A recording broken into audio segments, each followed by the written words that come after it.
আমরা এখানে কি করছি? আমাদের গন্তব্য কোথায়? যেন আমরা একদিন ঘুম থেকে উঠলাম আর তারপরে অনুষ্ঠানে আপনাকে স্বাগতম। কোনো প্রশ্ন করবে না, তাল মিলে চলতে থাকো। যত পারো উপার্জন করো, চেষ্টা করো যেন ফতুর না হয়ে যাও। টিভি অনুসরণ করো, মেকআপ থেকে শুরু করে জামা কাপড় পর্যন্ত।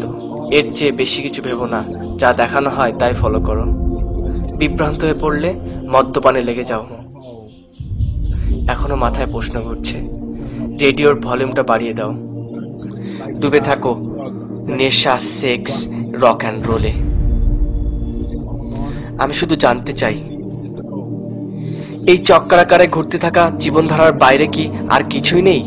বৃদ্ধ হয়ে মারা যাওয়া, একটি সুখী পরিবার রেখে যাওয়া, আর রেখে যাওয়া একগাদা সম্পত্তি যার মালিক হবে অন্য কেউ। কবরে যাওয়ার আগে আমি আসলেই জানতে চাই, কারণ জীবন নিয়ে সিনেমিনি খেলতে রাজি নই বাজি ধরতে। এই সামান্য কিছু প্রশ্নের উত্তর খুঁজে ফিরছি। আমরা এখানে কি করছি? আমাদের লক্ষ্য কি? আমরা এখানে আসলাম কিভাবে? কে আমাদেরকে এত নিখুঁতভাবে তৈরি করলো? মৃত্যুর পর কি হয়? এই পৃথিবী কি আসলেই গুরুত্বপূর্ণ? এসব প্রশ্নগুলোর উত্তর দিতে চাই না, কারণ প্রয়োজন নেই তো উত্তর জানার। এই জীবনে তো কোনো উদ্দেশ্য নেই, আমাদের অস্তিত্ব তো শুধুই প্রাকৃতিক। সেক্ষেত্রে আমাকে একটি প্রশ্ন করতে দিন, তুমি কি নিজেই নিজের স্রষ্টা, নাকি কেউ তোমাকে তৈরি করেছে? কারণ তুমি এমন এক সৃষ্টি, ত্রুটি মুক্ত, ক্ষমতা অসমান্তরাল। তুমি সর্বোচ্চ বুদ্ধিমত্তার অধিকারী। আমি শুধু সাধারণ যুক্তি ব্যবহার করছি। এমন ক্যামেরা পৃথিবীতে নেই যা মানুষের চোখের ধারে কাছে আসতে পারে। না আছে এমন কম্পিউটার যা মানুষের মস্তিষ্কের সমান হতে পারবে। পৃথিবীর সব মানুষ মিলেও একটি মাছিও তৈরি করতে পারবে না। এত নিদর্শন, তবু আমরা অস্বীকার করি। বিজ্ঞান বলতে চায় এই সবকিছুই শূন্য থেকে এসেছে, অথচ একটি সরল হিসাব 0+0+0 কখনোই 1 হয় না।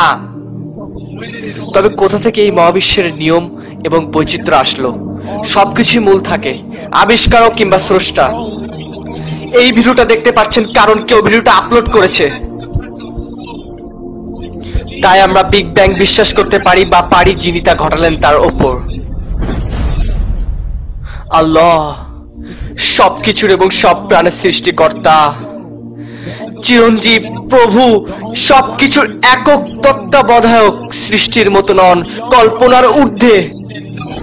না, তিনি কোনো মানুষ নন, তার কোনো সহযোগী নেই। তিনি এক অবিনশ্বর সত্তা, আমাদেরকে কখনোই একা ছেড়ে যাননি।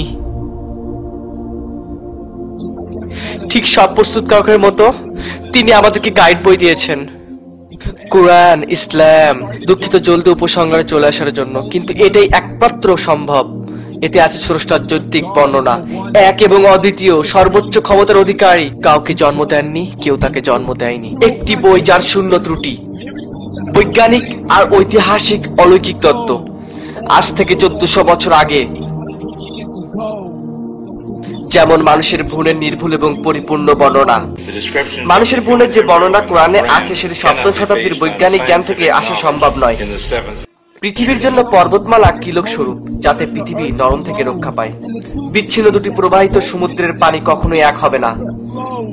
গ্রহগুলো নির্দিষ্ট কক্ষপথে চলার তথ্য, আর এই ঘূর্ণায়মান প্রতিক্রিয়া প্রভাবের দিন এবং রাত হওয়া। মহাবিশ্ব প্রস্তুতকরণ তথ্য এবং প্রতিটি পানির উৎস পানি থেকে হওয়ার তথ্য।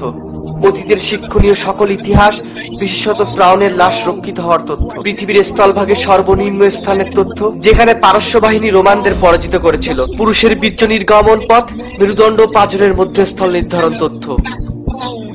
এখন পর্যন্ত একটি শব্দ পরিবর্তিত হয়নি। উত্তর দিন, কিভাবে সকল তথ্য জানা ছিল? আজ থেকে 1400 বছর আগে এমন এক ব্যক্তির উপর যে লিখতে বা পড়তে জানতেন না, শুধু উচ্চারণ করতেন, যা ফেরেশতা বাণী নিয়ে আসতো। যদি এখনো বিশ্বাস না হয়, কুরআনের মতো বাণী আবিষ্কার করে দেখাও। শত চেষ্টা করেও পারবে না। তাই তুমি সৃষ্টিকর্তা ও তার পাঠানো বার্তা নিয়ে হাসি তামাশা করলে।